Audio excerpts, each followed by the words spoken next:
Okay. So, I think we covered that pretty well. Did we miss it? Okay, we're good. So, okay, so now we'll be moving along to a series of second motion. One of the things that you do not want to do on a wet exit is try to get out of that cockpit very, very fast. Take your time. If you time yourself underwater, you easily have 45 to 50 seconds in one breath. Don't squander that to make mistakes. Follow the instructions. Try to hold on to your paddle. Go up forward while you're holding the paddle. Get that loop. Release. And you're going to basically bend forward at the waist, forward somersault.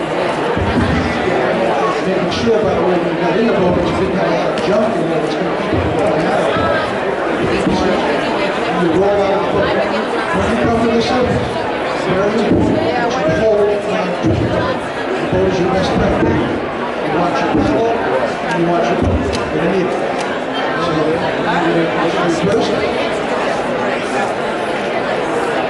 Okay, he's going to miss a brace. Let's say he goes in with his knife edge on the paddle. He's going over. He's going. Now, he should keep the bottom of the boat a couple of times so his buddy can flex it. He takes his time. He didn't pop right out of it. He took his time. He should keep the bottom of the boat on there.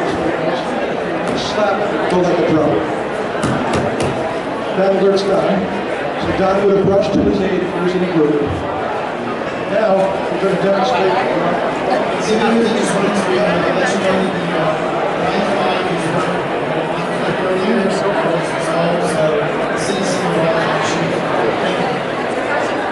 So both members now have taken with them, just in case this is an eventuality, you're all alone, what's called a paddle float bag and a pump. Paddle float bag you can see is stowed where he can reach it on the back of his deck. On Don's boat, John has his. John is holding on to his kayak. You can't see it from the other side, but he has his feet inside the cockpit. Loop the leg over and hook it, hold it. The wind wants to separate that boat from you. You don't want that to happen.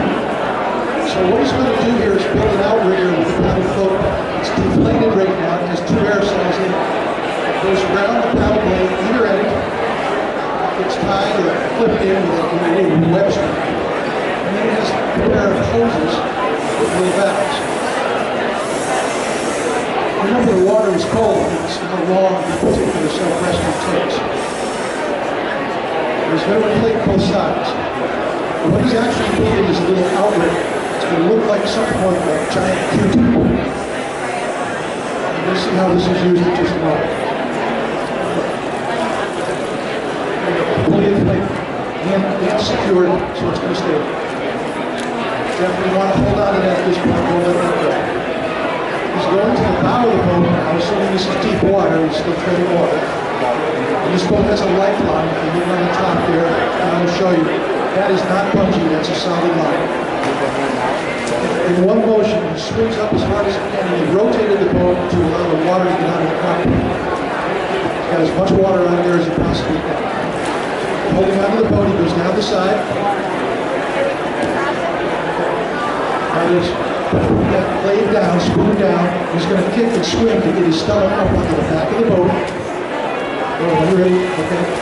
Swings one leg over. Now he's got to keep his weight on the outside of the boat so that it doesn't roll away from him. On his stomach, rotates, inserts the lead leg, which is his right. Still relying on some pressure on the float bag. Comes in, okay. Rotates himself back into the seat. Now, if we were to have a lot of water in it, we usually have a lot more water when you have to tread water. The pump off, which is at the ready under the bungee strips on the deck. Watch the ground. Okay.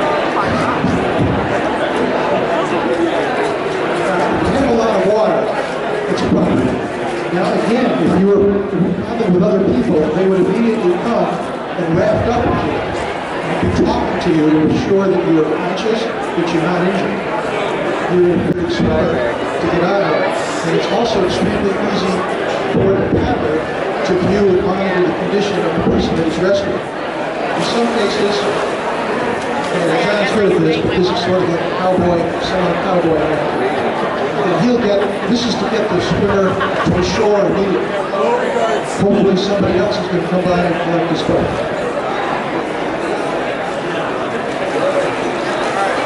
So those are good little techniques, kind of obvious.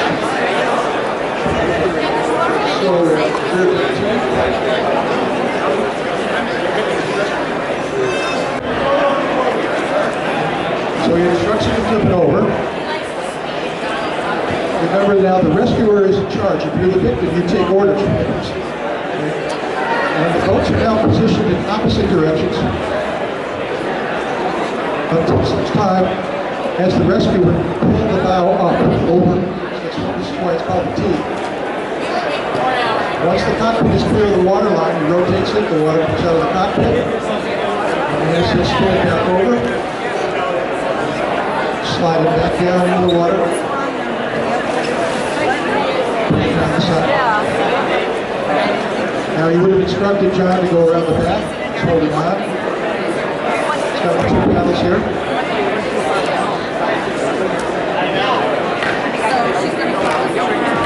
This is backed up. Okay. Just like you saw in the self-rescue, he's got a kick to get his stomach up on the back of the boat. So what's going on here is without that outrigger, you're using the other boat. Stability, you can see that the skirt is paramount because Don's boat is underwater to provide the stability that John needs to get in there. So he's back in the boat, and Don is going to stay there, make sure he's okay, stabilize the boat. See, he's got a dry boat, which is really a big deal after you capsize. If you get into a boat with a lot of water in it, the thing is out of control, it's very likely that you're going to go right back in.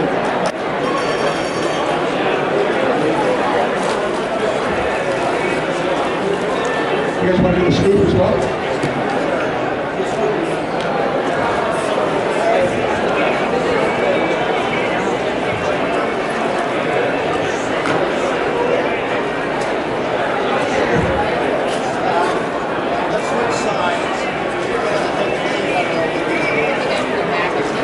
Turn the boat so you can see it.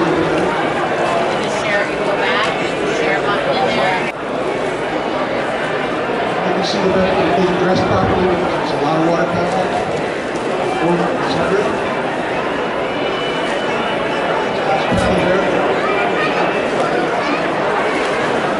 He has a very tight spray down, so you have to tighten it off.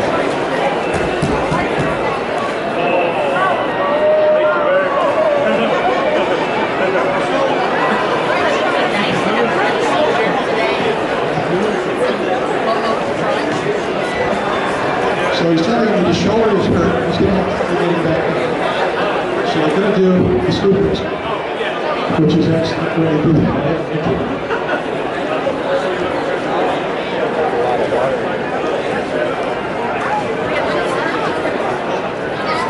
Yeah, see, I hope he's doing okay.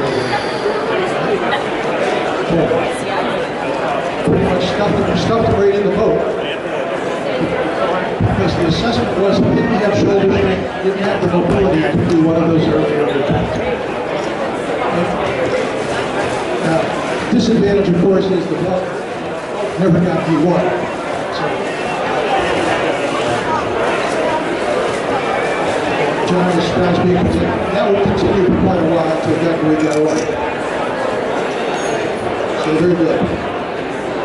Keep his knees apart, spread apart, contacting the thigh braces within the boat so he doesn't fall out of it. Signal for help, I hope. There we go. John comes in quickly and presents his bow to him. There we go. What Don was doing underneath was waving his arms back and forth. He's got to hurry up and feel that. Now, okay, once he has that, he pulls himself up for air, then with a hip snap, rights himself. That was a tough one. He was down there for a while. Okay. Yeah, the pool is a little bit tough to get positioned. the rescuer has to come in quick, and he has to present the bow without crushing an arm or a hand on the victim. Okay, so I think that's good. Let's do rolls. Alrighty. These are rescue rolls with the rolls done with, because it's the minimal exposure. It's the quickest way up. He rolls over. He sets up. Using the paddle in his hips, he just rolls it right around. Over. I showed you one on one side, and the second roll was to the opposite side. So we have a strong side and a weak side usually, and the trick is to master both of them so that we do what we call a combat situation. He sets up, there's a sweep, laid back, popped it around. Good. Good. He goes again, same side. Okay, that's textbook. Take time to get set up, get oriented, make that big sweep, rotating the body up as you come, finalized with that hip snap, and the head comes up last. So, please take a lesson, please paddle